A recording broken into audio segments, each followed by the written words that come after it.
What's up, guys? Welcome back to another episode of the Lexi J Wellness Podcast. I'm your host, Lexi Johnson, and this is my co-host and husband, Brett Johnson. Today, we actually had a request to talk about something. And in the future, if you guys have any requests, we'd love to have you put them in the chat, the comments of the YouTube page. That'll just help us keep organized and also just make sure that we're fulfilling, our obligation on this side of the camera. And we'd love to hear from you guys and just give you what you want in terms of what content you like to see and hear from us. So this was from one of my Lexi J Wellness gals, Sydney. She said, I'd love to hear you guys speak on how to motivate others to take a leap in their lifestyle, whether it be health and fitness, and just make a change. You mentioned this week being a positive example and rubbing off onto people, but what if that's not enough? Or maybe motivating others is just a myth. So that I started this journey and got a lot of applause from my parents, sisters, and boyfriend, but I want them to know what it's like to look and feel their best too. And I loved that. I had certainly been in that position as well, so I was excited to talk about it. I read it to Brett, and we were like, oh yeah, absolutely. So I guess I have some experience in that, and I can talk about that. That's kind of, how we got to this point, but if you want to go in, or would you rather me start? Yeah, you go ahead and kick it off because you have I have a pretty decent example of this, really. Yeah. So I can certainly relate, and he's going to be listening to this. My dad listens to all of our podcasts, but I can certainly relate to, wanting so badly for your close circle and your friends and your family to experience that, just genuinely feeling good. And it's one thing that maybe when you get to a point where you consistently feel bad, it just becomes the norm. So that's just neutral to them, and to us if you get into that point, and you don't understand how good it feels to genuinely feel good in your health, in your energy. You don't understand that it's not normal, that you shouldn't feel sluggish, after lunch every day. You shouldn't, just genuinely ache and pain most days. But the distance between there and where you want to be is filled with a lot of discomfort, a lot of executing daily on things that you don't want to do. So you kind of just resolve to this is the normal, and this is where I'm gonna sit. This is my life now.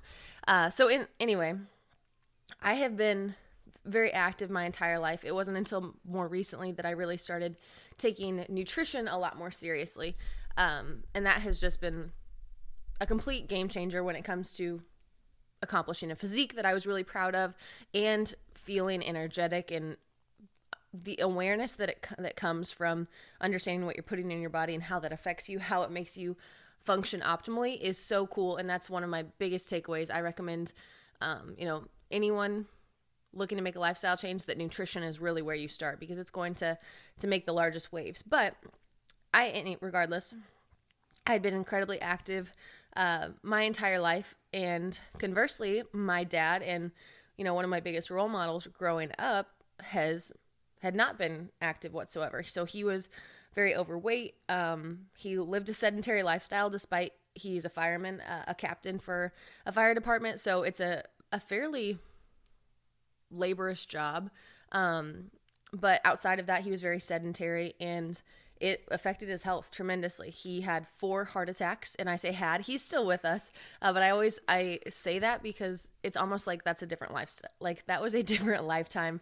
That was a different person. And while I love both pre lifestyle change and post lifestyle change dad, it's completely two different people.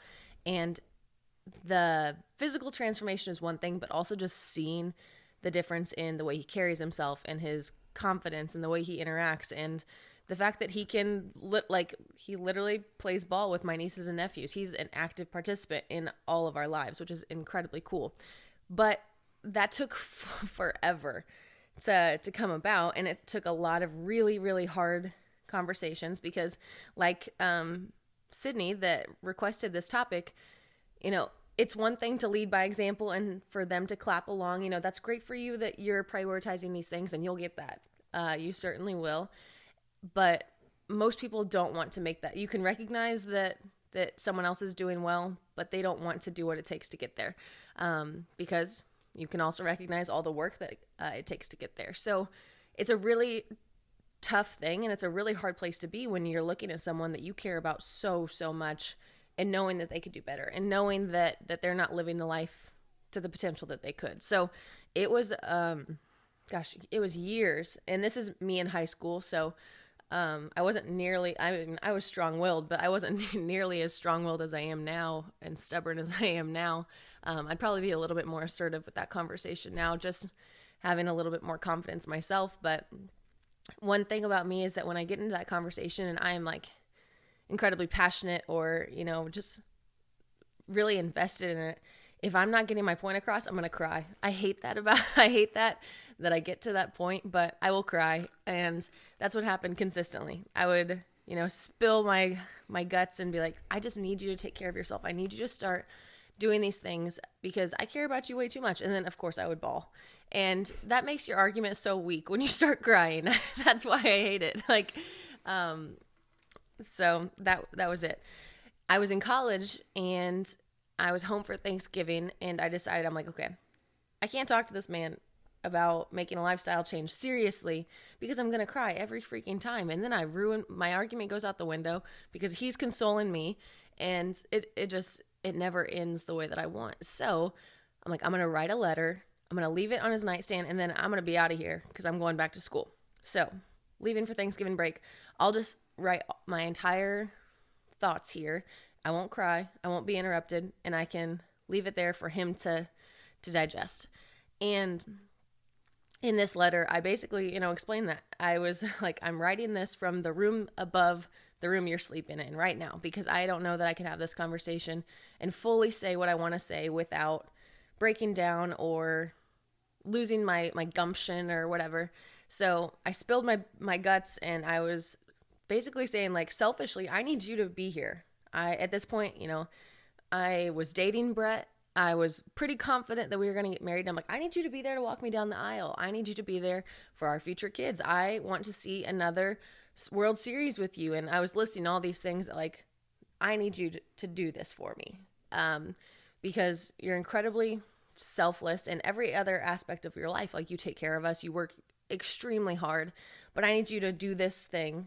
That way we can reap the rewards. Like, I need a dad that's going to be there, in full force for all these life events. And I had wrote that letter to him, left it on his nightstand, and I went to school. And he called me, and as I anticipated, I cried. But it was a really good conversation, and it didn't happen just then. That wasn't like just the straw that broke the camel's back. A lot of times I kind of expedite the story to make it sound like that was the day one of the rest of our lives, but there were still a lot of trial and errors. He still had health complications beyond that. He actually, not far after that, he had a surgery that set him back, like a hernia surgery or something, to recover. And he had like 6 weeks to recover. And that was another, list of the excuses of why I can't start working out or I can't do this. And that was a constant conversation, but the ball was moving a little bit better there. Anyway, it got through to him, which was the start of my domino effect. It's the reason that you're listening to this right now. And when he lost 100 pounds, he gave me that letter back. And again, I bawled like a baby, but I still have that letter. It's in my nightstand and it's one of my prized possessions. It's really, really cool. But the biggest takeaway from doing that is it's not to see your dad in a smaller pant size or, those progress photos are really, really neat to look at. And they're no doubt inspiring, but coming from this and you're wanting your siblings and your boyfriend and your parents to get involved here. And a lot of times I think that they're receiving that from a completely superficial thing. Like, you just want me to look better in pictures. You just want me, and maybe that's a cop out for them to say that, it's not worth their time if it's a superficial reasoning on your end. But I can say from firsthand perspective and from experiencing that the dad that I have now and the man that I see with my mom, like, their relationship is so much better. His confidence is so much better. He's had promotions at work. He's, no doubt been a better boss, colleague, friend, grandpa. And that's all because he decided to put that oxygen mask on first. He decided, in order to, it's a selfless act, really.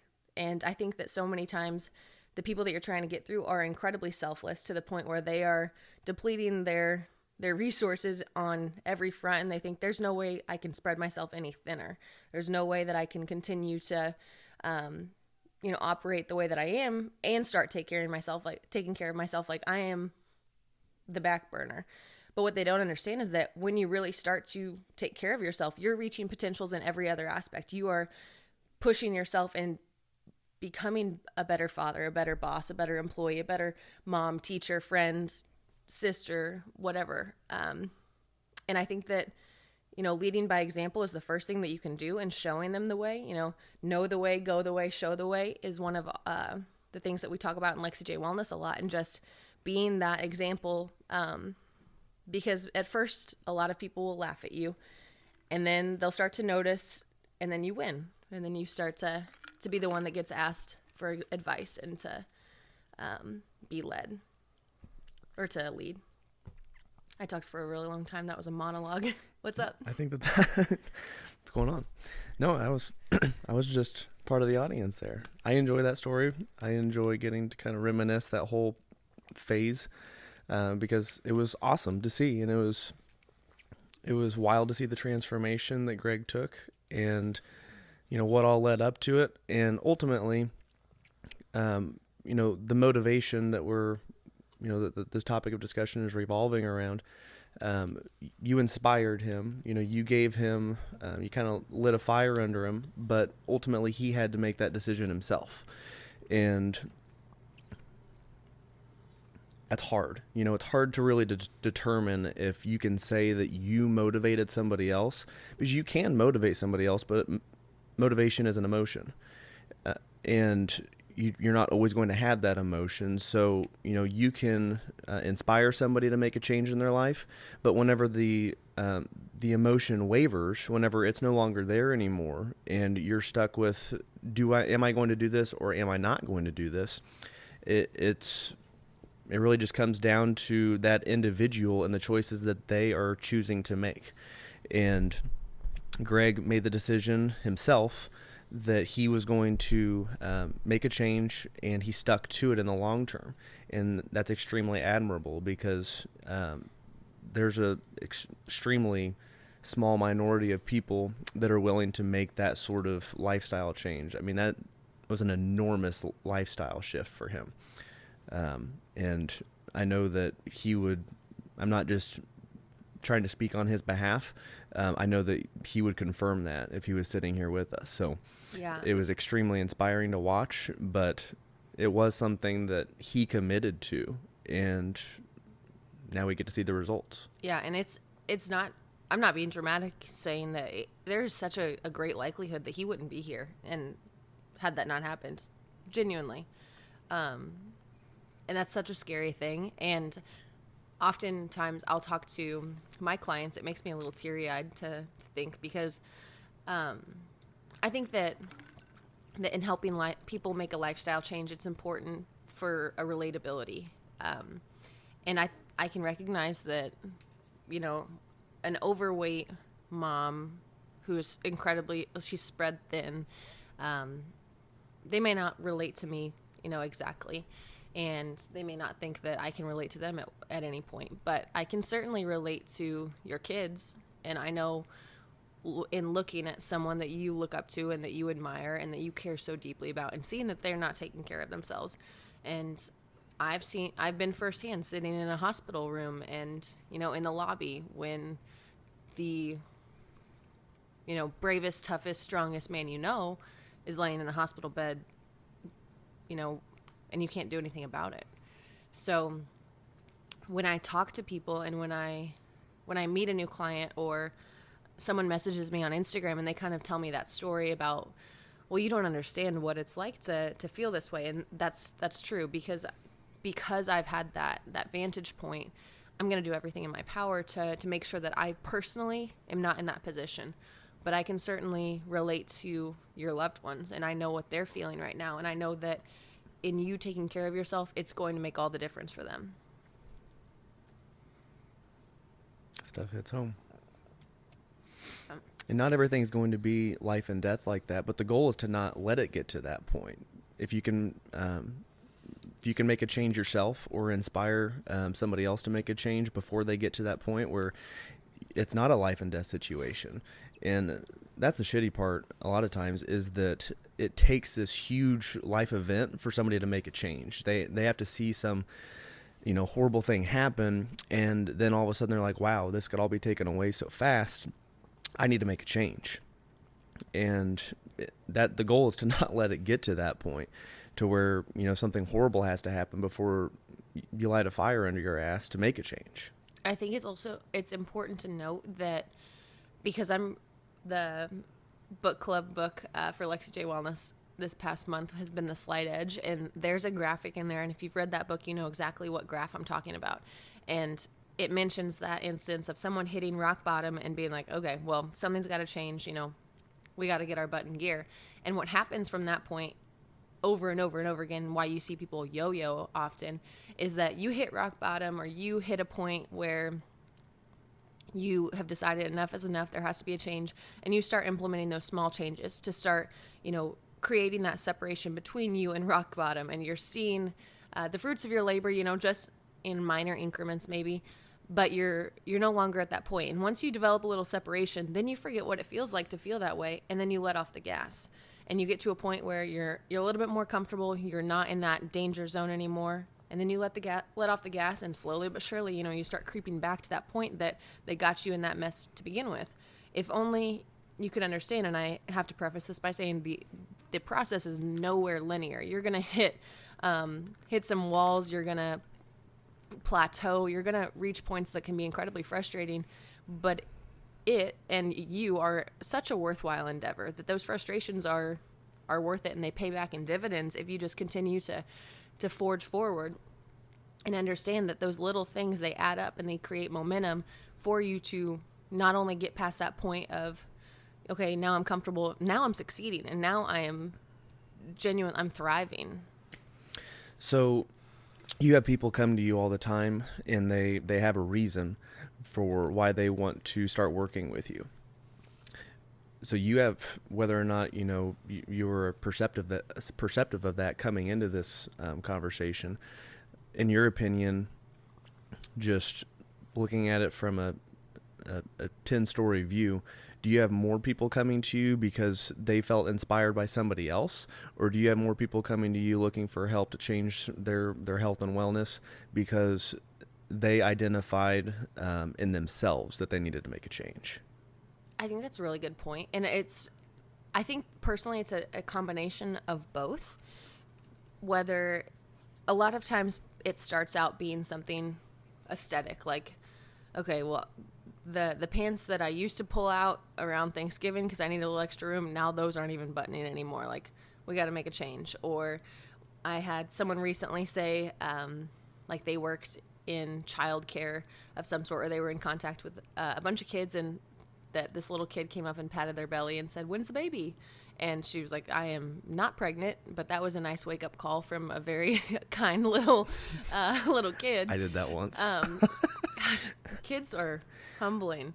But along the way, and it has to be something deeper. It can't be something about the tag on your jeans. It can't be this stupid little number on a digital scale that collects dust. It has to be something rooted deeper in and has more meaning. So I encourage people to kind of invest in that or investigate that thought. What kind of life do you want to live with your partner for the next 40 years? What kind of parent do you want to be? Do you want to be, sitting on the sidelines, or do you want to be actively rebounding for your kid in the driveway? Do you want to have those memories, or do you want to basically be watching from afar? And that is the one that I think invests most. And when you can start to combine those and understand that they don't have to be mutually exclusive. I always say this because I'm all for an aesthetic goal. I really am. And I think that sometimes I preach and, talk so deeply about making it rooted in something a little bit deeper that people don't want to talk to me about an aesthetic goal because they're like, oh, she might think that's too superficial, which if you want to look good in a bikini, I want you to look good in a bikini. Like, that's important to me also. But I do think that in order to get through those moments where it's the last thing you want to do, in order to show up when you've had a really shitty day, and we've all been there, in order to continue executing with attention to detail when it no longer feels like you're making any progress. It has to be rooted in something deeper than an aesthetic goal or a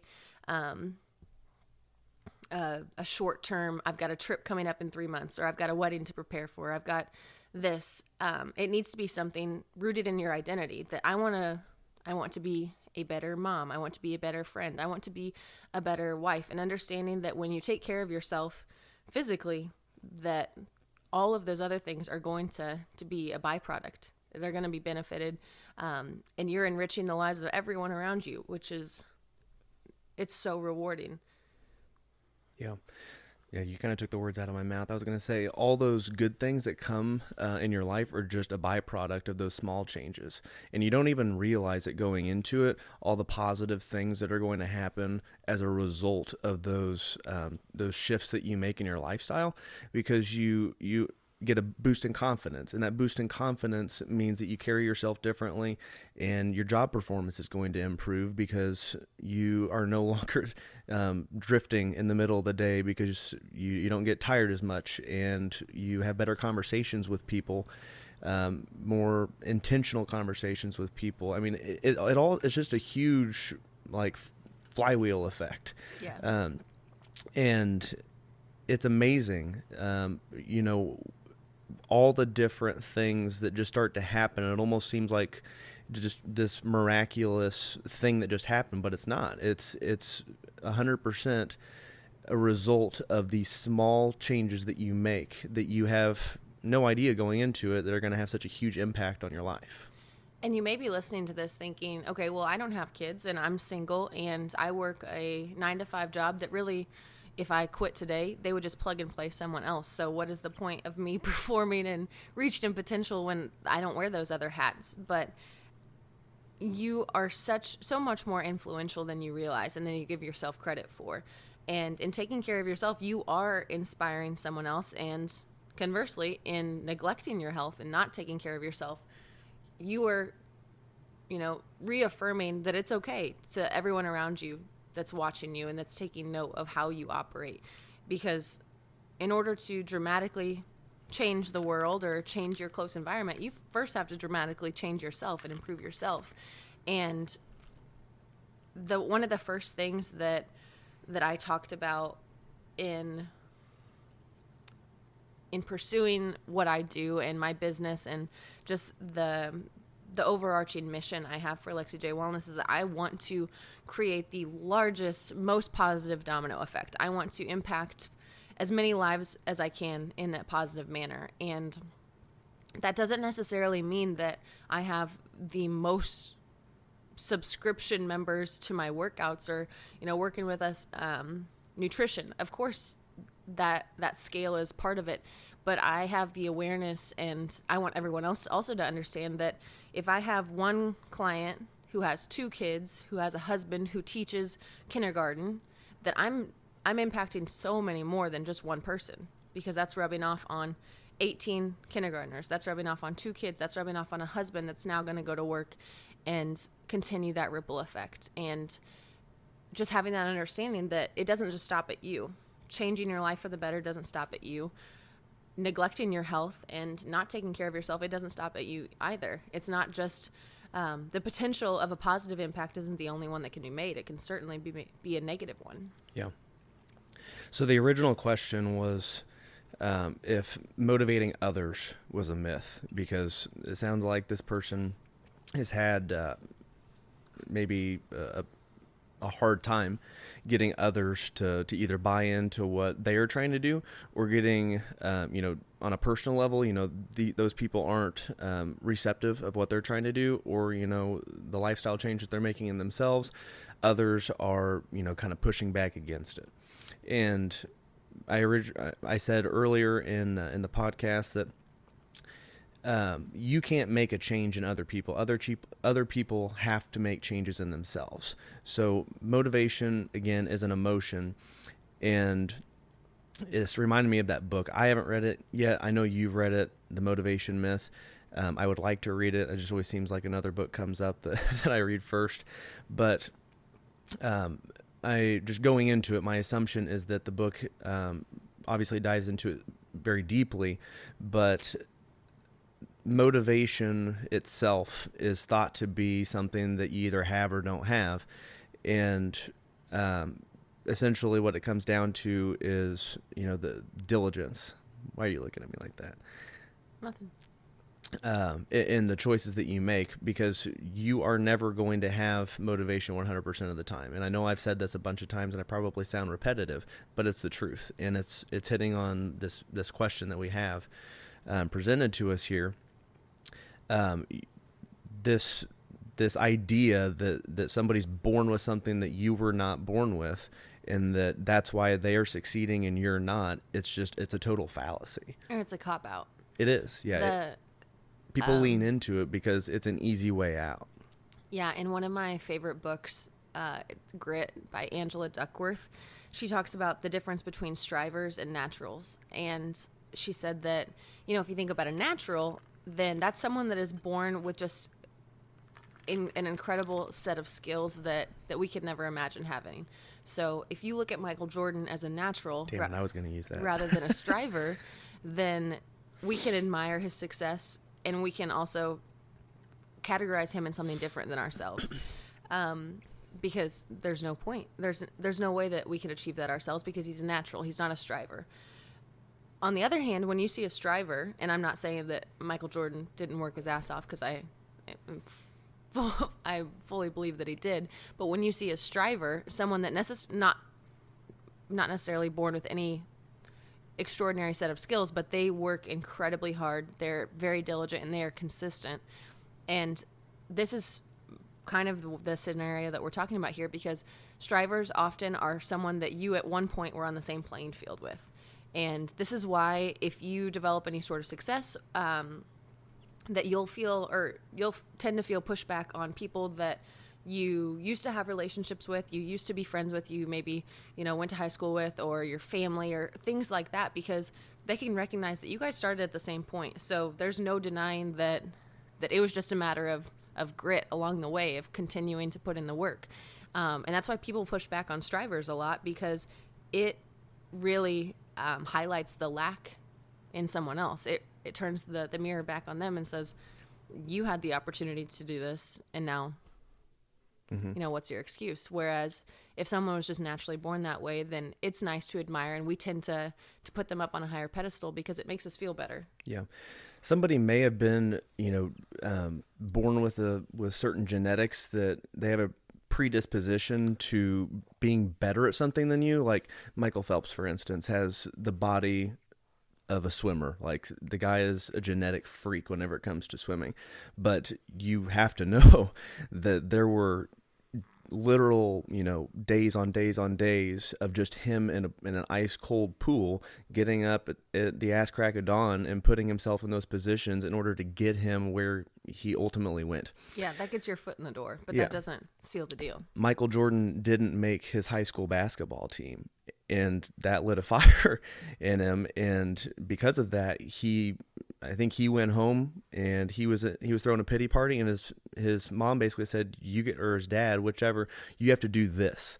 And if you're gonna be what you want to be, if you're gonna be successful in this, then you're gonna have to put in the time. And obviously he did, and went on to be the greatest basketball player of all time. Kobe Bryant went from Lower Merion into the NBA, and he flopped. Like, he had a bad intro. Like, I think he airballed at least once in his first game. Like, all these people that we know as being the greats, and not even just athletics. Abraham Lincoln, he lost, I can't even remember how many, I think it was like 9 elections before. Thomas Edison failed at the light bulb. You don't even know half of what Thomas Edison did. Yeah, Thomas Edison has more patents than like any person in history. Andy Frisella made a little over $50,000 over the course of 10 years, his first 10 years in business. And these are all just examples of, they're not naturals. The people that we look up to and think that they just must be a different species, it's just grit. And you don't see that because what you see is the highlight reel, because so much work goes into it, and it's the nitty gritty, the dirty work that takes years and years and years that we just kind of accelerate for the sake of, it's not exciting to see all of that work. It's not anything sexy to see the hours of sitting at a desk and, banging your head against the numbers and showing up to get your steps in when it's the last thing you want to do, waking up early. We're recording this podcast at like 5 a.m., drinking pre-workout because, we just have to make that time. There's nothing genetic about that. Those are just choices that you make, and you dedicate yourself to your craft and getting better at your craft. Nobody starts something and they're just excellent at it. Yeah, you have to put in the time. Yeah, you have to suck at something before you can be good at it, before you can be competent at it. But we'll look back on this podcast in a year and we'll think, wow, we are so much better at this now than we were then. But the thing is, if you don't start doing it, then you're never going to get better at that thing. And isn't that exciting to think about? Just being bad at something means that you can only improve on it. Like, we're only going up from here. If you are starting a fitness journey and every single movement just feels like torture, I know that in that moment, it's so much easier to sit on the couch and it's so much more comfortable. However, if you can identify it as like an empowering thing of like, okay, if I just do this, then I'm only going to get better. I'm only going to be reaching milestones from here. That's exciting. That's empowering. But you have to keep doing it. Yeah. That's the key. And it is extremely empowering to think, what can we be? What can we become? And it's going to be awesome whenever we get there, but you're never going to get there if you don't keep putting in the reps. It's a game of repetition and volume. So I guess my question to answer her question is that if you're looking to I'm kind of stumbling here. If you're wanting so badly to motivate someone else in your life, what would your route be? Would you have that conversation? Would you say, okay, actions speak louder than words, and go from a point of leading by example? Or do you feel like you should just let it take its course and depend on their own awareness, or letting them hit that point where they have that realization? Yeah. That's a tough one. Because it involves some tough love. A lot of it is tough love. Yeah. Those conversations are hard. Yeah.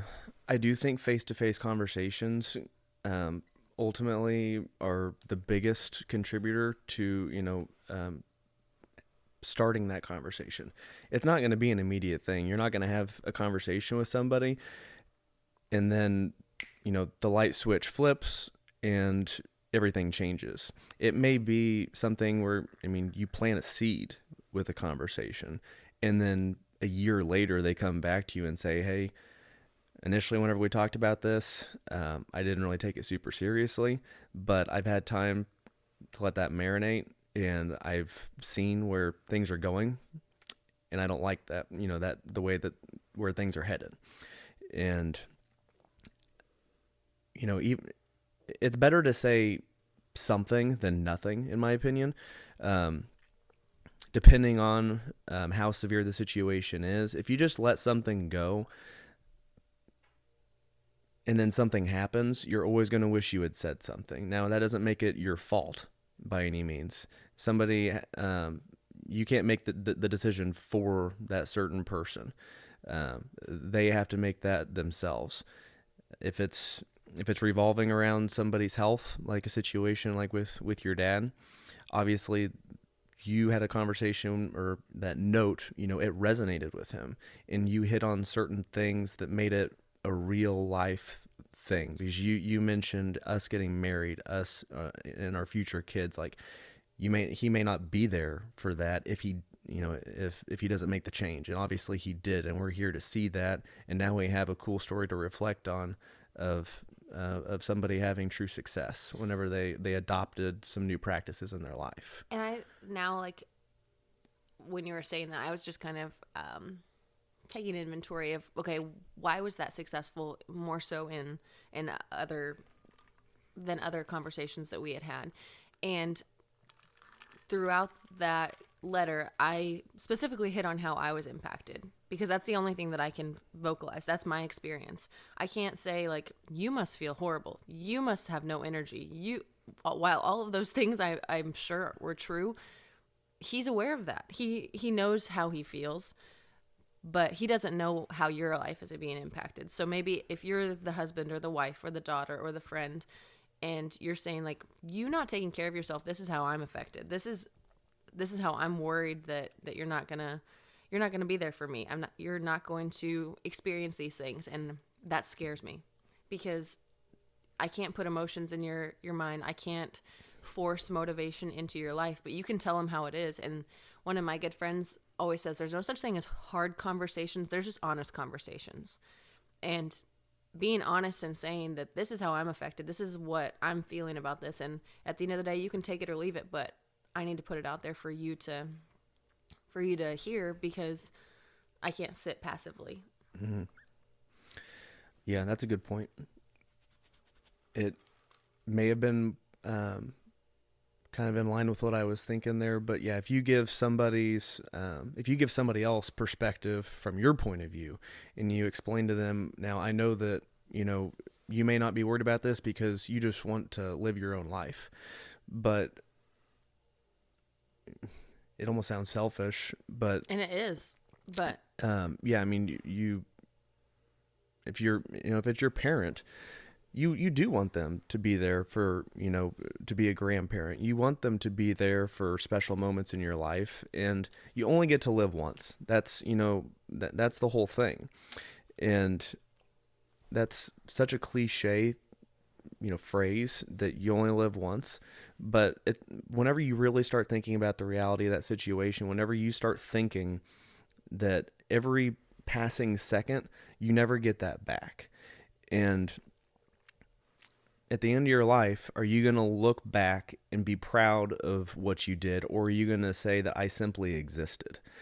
And I think that whenever I talk to myself, whenever I have these extremely intentional conversations with myself, I think that ultimately helps drive me, because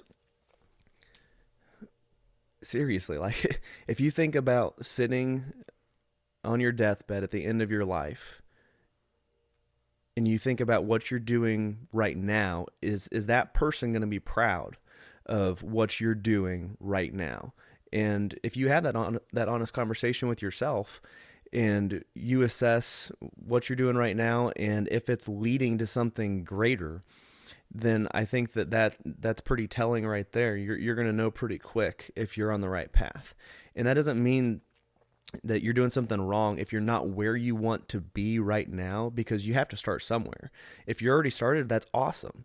And, everybody has different goals. It doesn't mean that you have to have extreme financial success. It doesn't mean that you have to have, a fancy car. It doesn't mean success means something different to everybody. And my success is going to be different than your success is different than your success. But it all just comes back to what your individual goals are, and are you going to be happy with what you did? Because I certainly don't want to be sitting on my deathbed thinking, what the hell did I do all this time? Like, did I exist or did I live?